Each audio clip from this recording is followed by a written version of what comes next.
I recently came across an excerpt from Dragon's Den, a British TV series in which entrepreneurs pitch their ideas to professional investors.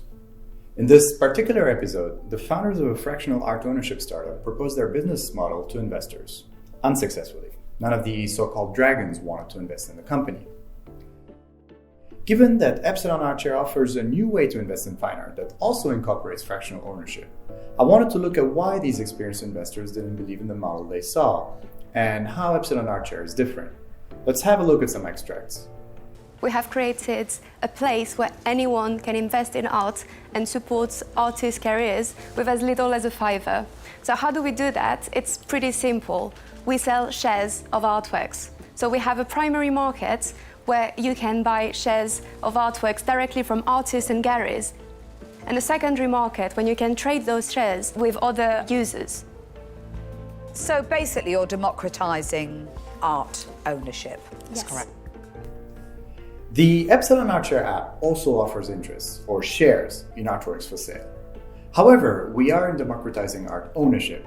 What we democratize is art investment. To own an artwork that's worth, say, $5 million, you need to be able to pay $5 million to call it yours and take it home. Of course, that's art ownership. Purchasing an item and investing in it are two different things on Epsilon ArtShare. This will become more apparent as we break down the Dragon's Den episode.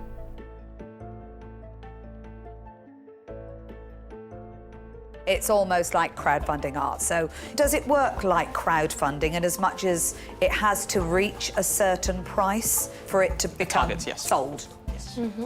So the artist places it onto the website, enough people say, yep, we want to buy that, and then you take that and say, right, that's now available for placing out for rental. That sounds okay.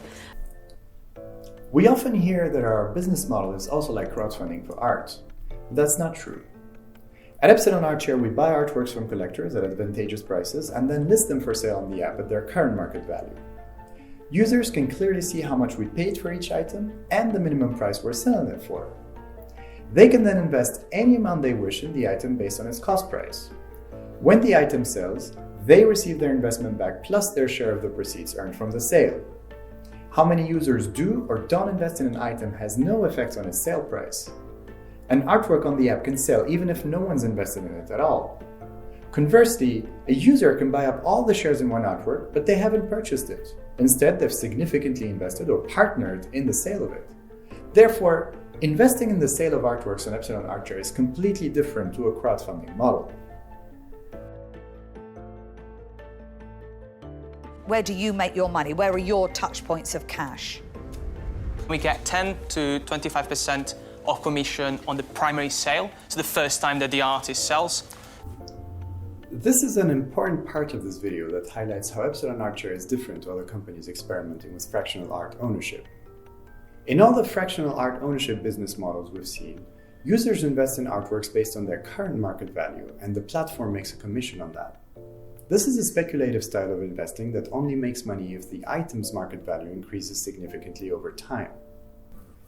Let's say a friend of yours bought an artwork from a big auction house for $100,000, including the buyer premium. This friend invites you to invest $50,000 to own 50% of it, and when you sell the artwork one day, you'll both share the profit. The only way you'll make money is if the item rises in value enough for you and your friend to sell it and receive a net amount higher than $100,000. This can take years, if it happens at all, because your friend was recently the highest bidder for that item in the current market. You're left speculating and waiting on the future value of the artwork. Now, let's say an art dealer believes an artwork is likely to sell at auction today for $100,000, including the buyer premium, and manages to buy the piece directly from the collector for $80,000. The dealer invites you to invest $40,000 in the artwork to own 50% of it, and then offers it for sale right away at its market value of $100,000. And you two will split the profits when the artwork sells. This is art dealing, not art speculation. When a user invests in an item on Epsilon ArtShare, the app doesn't make any profits. We only make money when the items sell to collectors. All the items listed in our collection were purchased at below their market price and are now offered for sale at their current market value. Our users are investing based on the cost price that's lower than the market price, essentially becoming art dealers or partners in the sale of the item. Think about the thousands of items that sell at auction every day. Every object that sells earns the auction house a comfortable commission, but not every item will prove to be a good investment for the buyer over the long term. Far from it. It's much easier to successfully invest in art if you're essentially sharing the auction house's commission than if you're speculating on art as a collector.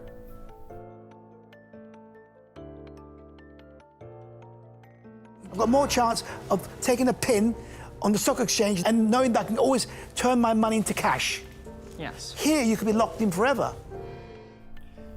I fully agree with this, which is why we've done something about it. What happens if you invest in an artwork on Epsilon ArtShare and the artwork doesn't sell for a long time? Every item available for investment in our collection is composed of interests that are always worth $1 each. Let's say we purchase an item for $20,000 and list it for sale at a minimum selling price of $24,000.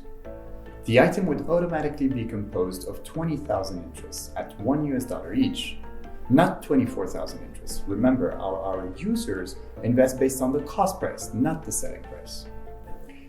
If you invest, say, $100 in this item, you're essentially purchasing 100 interests from the app and allocating those interests to that artwork that you want to invest in. You can always reallocate your investment or part of it to any other item in the collection, provided there are still interests available in that second item. For example, today you invest in an antique. Later on, you realize that whiskey is selling well on the app. You can simply move your investment from the antique to one or more bottles of whiskey. After you've invested in an item, if you want to turn your investment back into cash, you can always offer your interest for sale to other users on the app at any price you like. But why would someone want to purchase your interests? Well, let's say you want to exit an investment as soon as possible. You can always offer your interest to other users at, let's say, 95 cents per interest. That's 5% cheaper than Epsilon ArtShare's price of $1 per interest. Another user can buy your cheaper interests and either keep them where they are or reallocate them to a different item that they prefer to invest in. In other words, if Epsilon ArtShare becomes a widely used app for art investment, those investments become a liquid process in which you can get your money back, or most of it, in a matter of days. That is something practically unheard of in the art business. It usually takes a long time to sell an artwork, even if it's a hot item that collectors are willing to fight for. On Epsilon ArtShare, you're not locked in thanks to these options.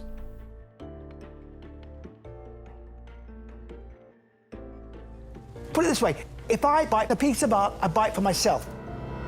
What I don't want is to put money into a website and I may get a £10 or £50 a year dividend. I agree. Yes. You agree? I agree. On your position, you're a very wealthy person that likes art. No. I am putting myself in the little guy who works very hard for their money. Mm-hmm. You get involved in it, you think you're going to make money, and you end up, you can't get out. Of course, investing users won't want to put money in an item without being able to get out. We just showed you how Epsilon ArtShare has a way around that. But now, I want to talk about the 10 or 50 pound dividend and the difference between what's true for a wealthy person versus the small guy. What's important about Epsilon ArtShare is not so much that you can invest small amounts, although that's great for many people. It's more that the investment is based on art dealing rather than speculation. Purely from an investment point of view, Epsilon ArtShare makes as much sense to an ultra-wealthy investor as it does to anyone else. A wealthy investor could choose to invest $1 million in a Picasso on Epsilon ArtShare rather than buy it outright at $1.2 million, even if they could afford to. Why? Because they may not be interested in speculating on the future value of that piece and prefer to simply invest in the current sale of it, like an art dealer.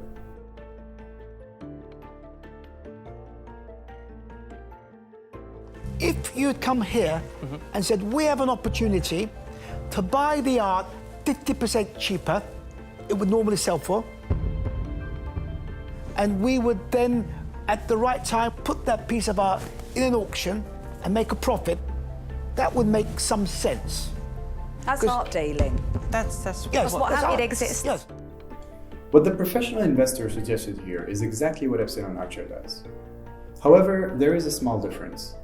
Instead of putting the artwork for sale at an auction house, as the investor said, Epsilon ArtShare is the auction house. When an item sells to a collector, what we share with the users who invested in it is essentially the commission an auction house would make. As I mentioned, we source our items directly from collectors before they consign them to another auction house. When purchasing important artworks from collectors, it's nearly impossible to negotiate prices lower than the current market value. Instead, we offer to pay the collector the amount that the piece would likely sell for at auction now, minus the auction house's commission. What the seller gets out of it is an immediate guaranteed sale with fast turnaround without taking the risk of having the object not sell at auction or sell for a price that's lower than expected. In cases like this, there's no room for extra profits. The investment method only works if the app also operates as the auction house and doesn't involve other auction houses. Therefore, Epsilon ArtShare needs to function successfully as an auction house to be a successful investment platform. This is what we're working hard to achieve. You guys are no way experienced to run a business like this in the art world, because that's not where you're at. That is correct. Sourcing the right museum quality pieces at the right price requires significant experience and numerous contacts. That's why we have important industry specialists and scholars from across the world on our board. Our company shareholders are well-connected auctioneers, art dealers and experts, and our authentication procedures are both professional and rigorous. Regardless of that, in the unlikely event that users invest in a piece that's found to have issues later on, our users would simply reallocate their investments to another piece at no charge. It is possible for Epsilon ArtShare to become stuck with an item, but our users are never stuck.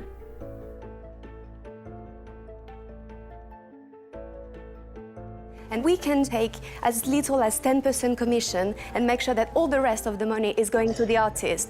At the moment, an artist cannot create enough art for everyone, and they cannot make affordable art for all the people who want to acquire art, because that would destroy their value. So the idea is... I understand that, and that's it's a very nice speech. At Epsilon ArtShare, our listings of contemporary artworks that are available for investment will remain very limited. That's because contemporary art is generally a riskier asset than important antiques or works by renowned artists with decades of successful auction sales. Put simply, we focus on the safest segment of the art market, try to earn the equivalent of an auction house's commission on the sale of each artwork, and share those commissions with the users who invested in our collection, which then gives us the capital to source more artworks. In fact, what you said when you came in was, you're the only live platform. That's because the rest of them have all come and gone. That's a really worrying statement to make. We've already pointed out how seemingly small variations in business models can make a fundamental difference, such as investment based on the cost price rather than the market price, and how items are sourced and sold. Those distinctions distance us from other fractional art ownership companies. Not only is our model different to every other fractional art investment company that we're aware of, but that side of the business is not the driving force of what we do.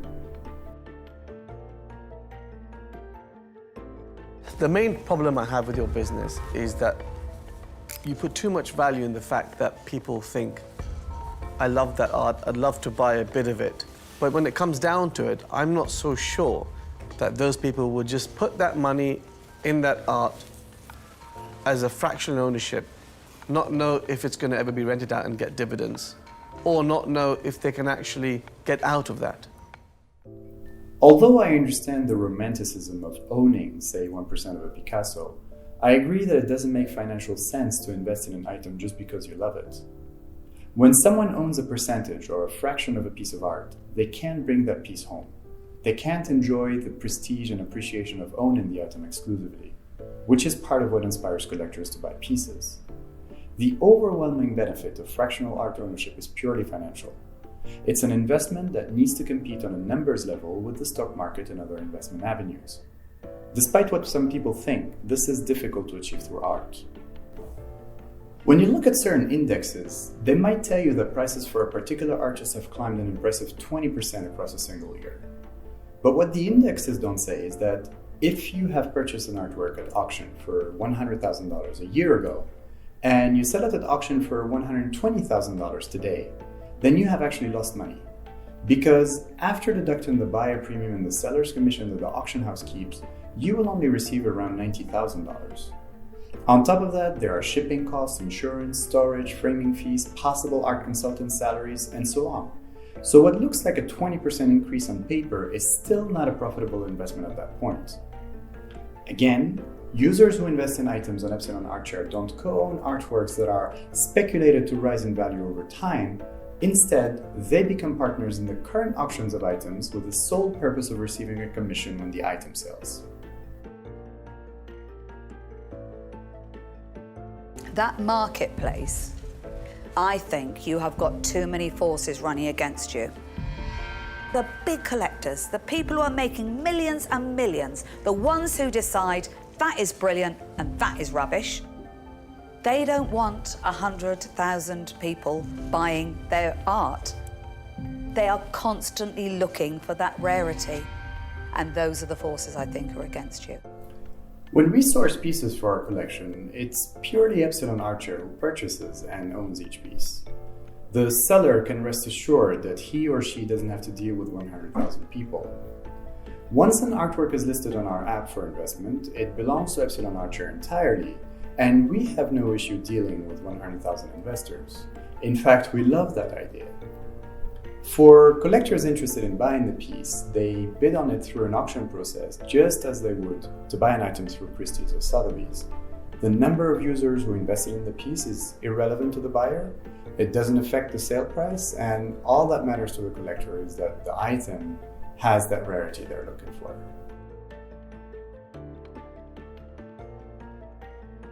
To sum everything up, it really is a combination of three things that makes the Epsilon ArtShare model both innovative and different to other fractional art ownership models, including the one that was featured on Dragon's Den. The first point is that art investment with Epsilon ArtShare is based on art dealing, not speculation.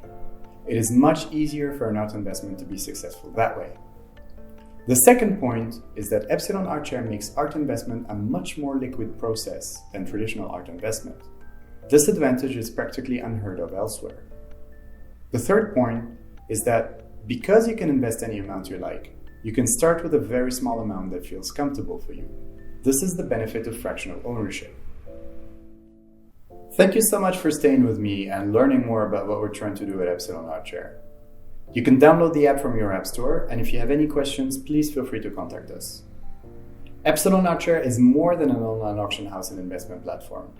You can use it to find out about art events all over the world, locate reputable industry professionals, read informative articles, or simply learn more about fine art and antiques. If you'd like to see more videos, please subscribe to this channel. You can also find us on Instagram, Facebook, and Twitter, where we always enjoy hearing from our users. We hope to see you there. Thank you.